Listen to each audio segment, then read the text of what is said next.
merci. On est ravis d'être là enfin parmi vous. Mais juste pour nous de savoir, est-ce qu'il y a des gens qui viennent des communs qui sont dans la salle, des sectionnaux?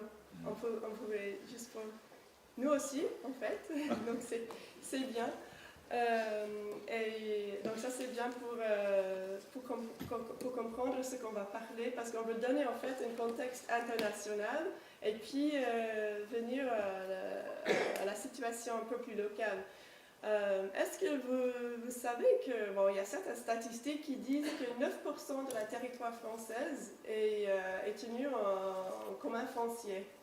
Et pour moi, ça c'était une statistique intéressante, 9%. Et c'est une sous-estimation, on croit bien que c'est une sous-estimation. Dans la tribune qu'on avait écrit au Monde récemment avec Jean-François et signé par d'autres peut-être qui sont dans la salle, on avait aussi sous-estimé en fait. On avait parlé des sections de communes qui étaient... il y a des estimations entre 26 000 et 100 000. Je sais que la base qu'ils utilisent, c'est 100 000. Je regarde Marie-Hélène. Et puis les statistiques officieuses, je peux dire. En France, c'est souvent 26 000 qui est une sous-estimation aussi. Mais à savoir qu'en fait, on n'est pas seul en France, on est des communs partout. Et c'est ça que vous voulez passer le message de... Olivier et moi, on est anthropologues et aussi formés comme des biologistes et on a beaucoup travaillé en Afrique avec les communs. Et puis, revenant en France, en fait, on se retrouve dans une section de commune, on est aussi des membres d'une section de commune et donc on a un double regard pour ce sujet. Et on voit que en fait, les choses qu'on a vues ailleurs dans le monde, il y a certaines choses qui sont les mêmes. Ici. Pas tous, évidemment, mais certains. Et donc, quand on essaie de vous donner une idée de l'importance mondiale des communs, c'est à la base de ça. Donc, je passe la parole à vous. Voilà. Je veux quand même souligner, puisque, comme on vient de dire, qu'il y a beaucoup de types de communs. Et aujourd'hui, on va parler seulement des communs en règle très, très globale, très très généraliste, parce que si on rentre dans qu'est-ce que c'est une section de commun, qu'est-ce que c'est la bourgeoisie, qu'est-ce que c'est les consultations, les choses comme ça, on va vite entrer dans des sujets très vite, très en profondeur. Alors je préfère de rester assez vague et on va mettre tout ça en commun en utilisant le mot commun.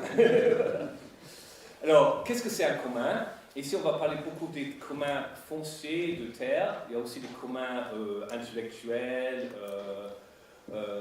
Il commence aussi à avoir des immobiliers à un commun, choses comme ça. Mais aujourd'hui, on va vraiment parler des communs un peu plus traditionnels qui sont basés autour d'une ressource.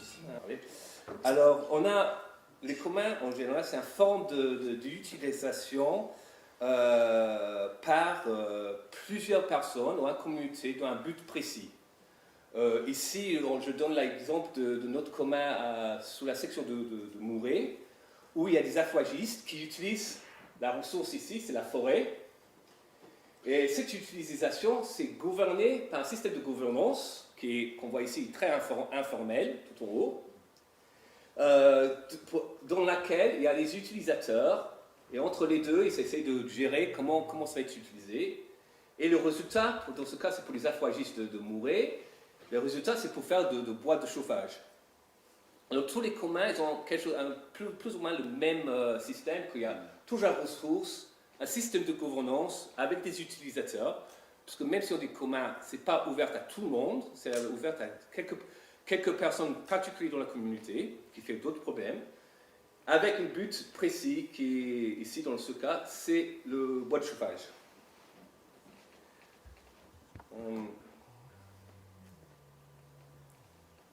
J'arrive. Alors on trouve les communs tout partout dans le monde.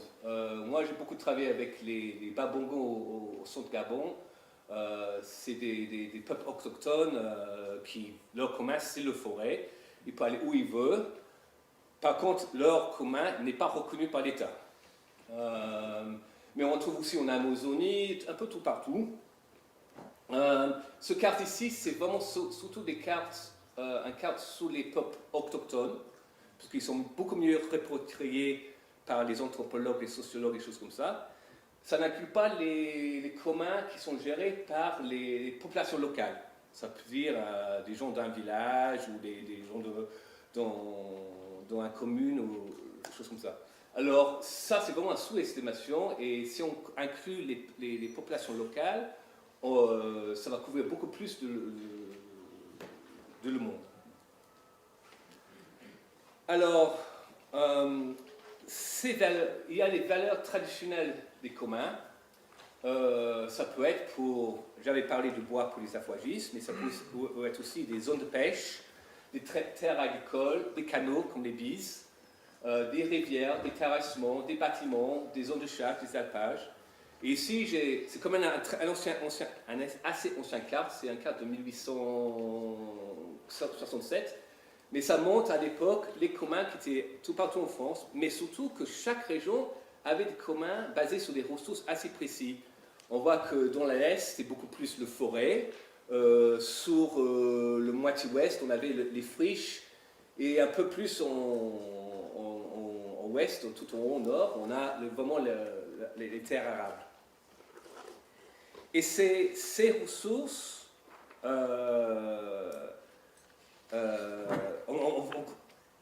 pour les gens aujourd'hui en France, c'est peut-être moins important, mais pour des peuples autochtones en Brésil, par exemple, dans le bassin amazonien, c'est encore très important pour leur survie, de jour au jour.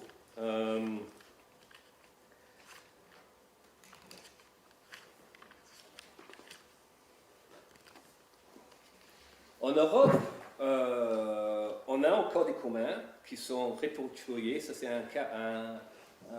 c'était fait en 2005. Et on voit qu'il y a des pays qui ont vraiment encore beaucoup de communs, comme la Suisse, où il y a plus de 40%, et d'autres pays, comme la Belgique, où les communs sont presque tout disparus. On a dit tout à l'heure que la France, on est autour de 9%.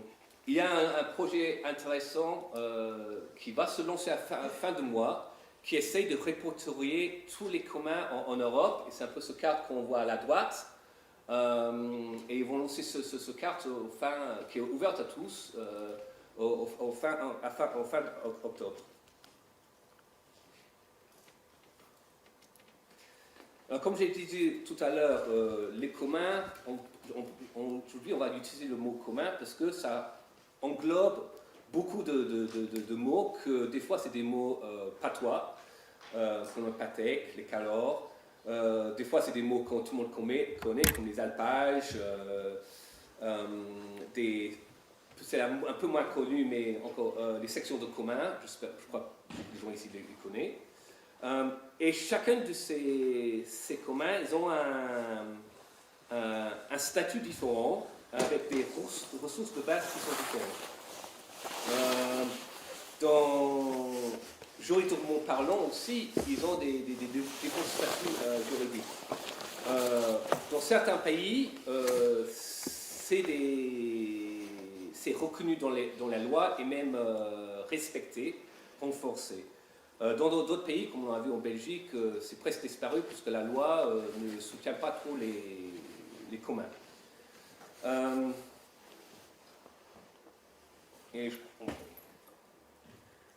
Il y a aussi des valeurs qui sont non traditionnelles. Alors, quand on parle dans les villages où il y a des communs, ils vont parler des valeurs très, très traditionnelles, comme le bois, comme l'eau, choses comme ça. Des valeurs qui sont peut-être plus importantes pour les gens urbains. Mais ça ne veut pas dire que les communs n'ont plus de sens. Et ici, on peut très facilement grouper d'autres valeurs qui sont plus récentes dans trois groupes, les valeurs naturelles, les valeurs culturelles et les valeurs socio-économiques. La valeur socio-économique, ça peut être par exemple la production de fromage. Il y a des zones où on peut dire que dans ces communs-là, on a des pâturages et ça fait un très bon fromage. On a le côté culturel de sport, de patrimoine, et après le côté naturel, on a l'écologie, le stockage de carbone, aussi très important, je le dis, la protection contre la pauvreté. Ça, je dis ça assez très très largement parce que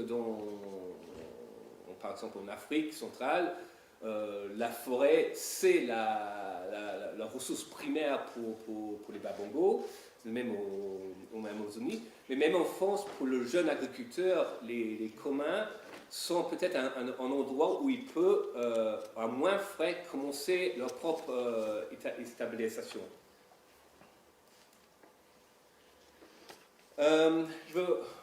Moi et Gretchen, on est quand même tous les deux des anthropologues et des écologistes, des environnementaux, des biologistes. Pardon, je n'ai pas trop utilisé l'écologiste en France parce que ça veut dire quelque chose de complètement différent. On est des biologistes et on est, une des choses qui nous intéresse, c'est le côté environnemental. Et ce qu'on voit ici, c'est une carte du monde encore, où on montre les superficies des communs. Et à ce moment, les États sont en train d'élargir leur zone de protection. Et s'ils continuent à faire ça, ça va quand même pétiner sur les droits des communautés. Et on commence à avoir une idée de pourquoi pas travailler avec les communaux, avec les communautés, pour voir comment leur propre commun peut être considéré comme une valeur environnementale, en sachant que beaucoup de communs sont utilisés quand même depuis des siècles dans des façons très, très environnementales, même si c'était pas le but premier. Et en 2030, il y a l'idée d'agrandir toutes ces zones protégées, et une des seule façon de les faire sans pétiner sur les droits des communautés sera de les inclure. Par exemple, il y a 3 semaines à Marseille, il y a les peuples autochtones de l'Amazonie qui a déclaré qu'eux, ils voudraient bien protéger 80% de leur territoire, seulement dans la condition qu'ils peuvent faire ça de leur façon de gestion. Donc on ne met pas une autre façon de gérer, donc on peut le faire la façon qu'ils ont fait depuis des siècles. Et demain, on va voir une autre valeur plus récente, c'est les valeurs socio-économiques culturelles, par exemple le tourisme.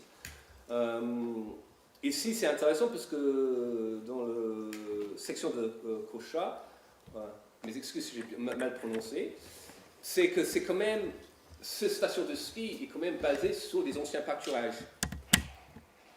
Et ces anciens pâturages aura gardé ouverte ce forêt. Aujourd'hui, c'est un double, il y a plusieurs utilités, comme les stations de ski qui est une valeur touristique, et que j'espère que les gens gagnent un peu de ça. Et bien sûr, on a aussi, j'ai vu qu'il y a Manu qui est venu, les bis aussi, en Suisse, qui est des canaux d'eau, où les touristes aiment bien promener. Ça fait d'autres problèmes. Mais c'est une valeur touristique important, qui devient de plus en plus important, qui rentre plus dans les valeurs traditionnelles, agricoles, affouage, etc. Et pour terminer, je vais quand même parler de quelques défendeurs des communs. Il y a au niveau mondial, il y a l'APAC, ils sont un peu là-bas. Alors eux, ils sont vraiment intéressés, eux, ils ont une façon très intéressante de parler des communs, ils appellent ça les territoires de vie. Parce que pour beaucoup de monde dans le monde, sur les anciennes cartes mondiales, c'est très important pour leur survie. Il y a aussi, au niveau européen, on a le International Land Coalition. Alors c'est eux qui vont, au fin de mois, sortir ce carte européen où les communaux et les associations qui travaillent avec les communaux pour mettre leurs données, pour faire une base de données des communs en Europe. Et aussi, ça inclut aussi l'Afrique du Nord et le Moyen-Orient. Après, on a AFASC ici, qui sont venus, qui ont défendu depuis très longtemps les sections de communs pour défendre leurs droits, droits d'usage et arrêter un peu les piétinements, les arrachements des terres. Et récemment, je crois que c'était le mois dernier, il y a une nouvelle association qui vient se créer, Antidote. Et eux, ce qu'ils essayent de faire, c'est avec les communaux, acheter les terres, comme ça, ils ont un vrai propriété foncier. Et donc, ne dépendent plus sur les idées des autres, comment les communs vont être gérés.